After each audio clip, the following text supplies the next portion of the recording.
Hey, Doug, Upstone here for Doc Sports, and I am back to talk about golf, the Phoenix Open, as in particular, or I should say, Waste Management Phoenix Open for this particular week. And it's an outstanding tournament with a fantastic field. Just 18 of the top 30 players are here this week. So we're going to talk about a couple of those different players here and just get into some of the basics of what's going on. Now, last week, my 5 unit best bet, my first one of the year, was canceled because Daniel Berger withdrew after hurting his back on Wednesday. So that took care of that. I had one at a small losing week. Okay, had one winner, Seamus Power, ended up in the top 20, and so that was good. So a couple of other guys didn't do as well. All of them are really low units last week. I had mentioned that was going to be the case otherwise, and that's what it was. So still, over the last month, I won a little over $1,000 in terms of profit in golf. So we're going to try and build on that this week. I have I'll get to that in a little bit, but I got another nice card coming up. Now, I told you last week, Pebble Beach and that whole deal was one of my favorite golf courses and places to view golf. Well, this is another one, okay, because it's right in my backyard. Moved here in 2004, and I have been to, I believe, all but 2 of them since it came here. And boy, oh boy, is it a lot of fun. Okay, to do it. It's easily the most attended golf course, okay, or golf tournament, I should say, that there is on the PGA Tour. I think Saturdays there's usually over 200,000. Okay, is regular, and most golf courses draw like 100,000 at best for all 4 days, and they get 2 on one. So it's huge crowds here always for this. It's a lot of fun. A lot of the holes are set up. It's a stadium golf course. That's why it can hold so many people. And what I mean by that, if you've ever seen the 16th hole, well, part of it is there are basically stadiums around several holes to where there's stands in some cases all the way around, and they got all kinds of seating for that, and people can get in. And so a lot of people, a lot of noise, a lot of crowds, which is why a lot of top players didn't show up in the past. At least my understanding of it is that they just didn't like all the non-golf type feel that they got out of it. But the other aspect here is that they have a stadium course, and so what that means is on the sides, okay, there's hills, so the holes in many cases, or certainly a bunch of them, sit low, so then you're high. So most times, if you've ever been to a golf tournament, if you're like 6 deep, you can't really see anything because you're looking around to try and see somebody, trying to see what's going on. Here, you're standing on a hill, and so you can be 50 deep, okay, and still see easily because of the slant, okay, of the grounds. So that adds, you can have a lot more people. They sell a ton of tickets. Like I said, it's easily the most attended event, and it's a lot of fun, okay. There's people here that, as I forget what I saw a writer talked about, he was talking about, I think it was 2 years ago was the last time he was here, and he said that he was walking out after doing something, after writing all day, doing a live blog, I believe it was, and somebody came up to him and said, "Hey, man, I've been here all day and I haven't watched one golf shot."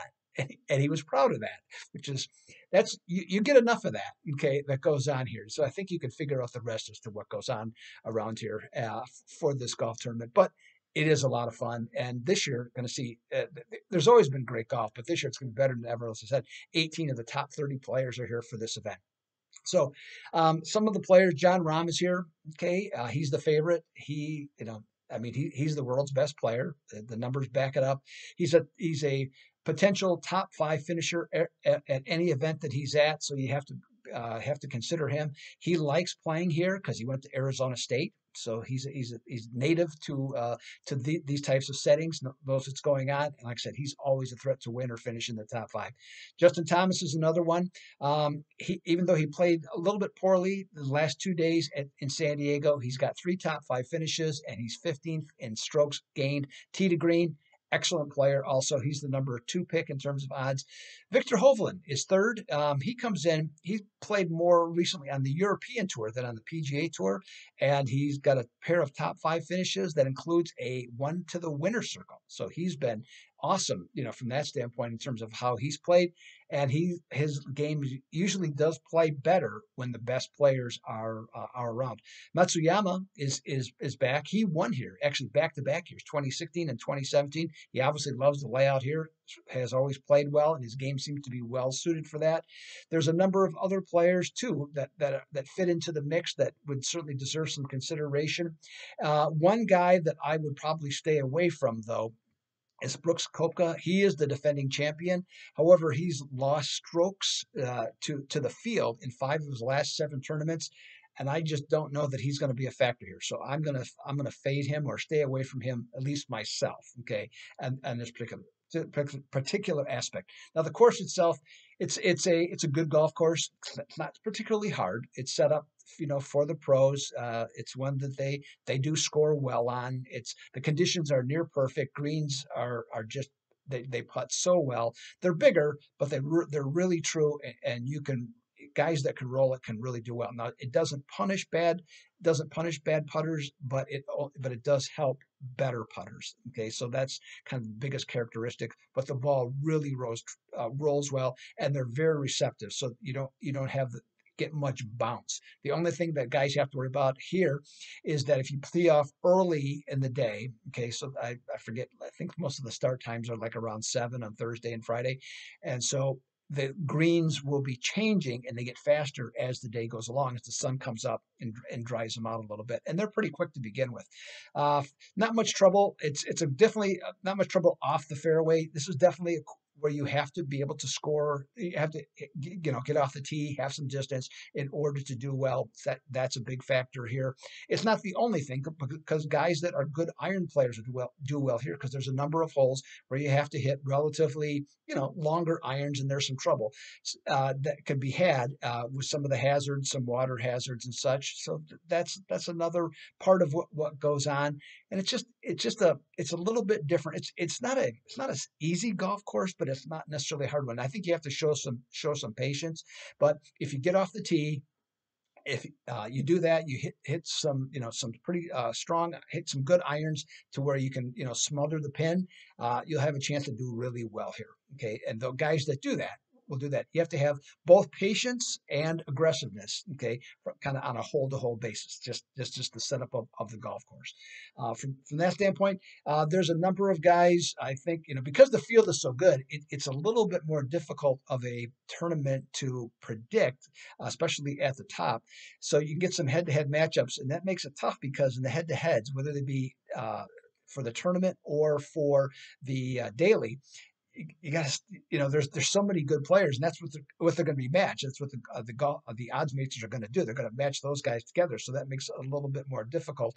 So there might be some top 20s and stuff that might take a look at. And one of the ones that I might recommend is to take Oosthuizen. Louis Oosthuizen. Now, he hasn't played on the PGA Tour in quite a while, but he's certainly got the game, and he's always been a player that plays his best against the top competition. And so I think that's what keeps him in contention for something like this, this particular week. I think that has a real possibility for that. So I would look at him. I think his odds are plus 115. Okay, for that.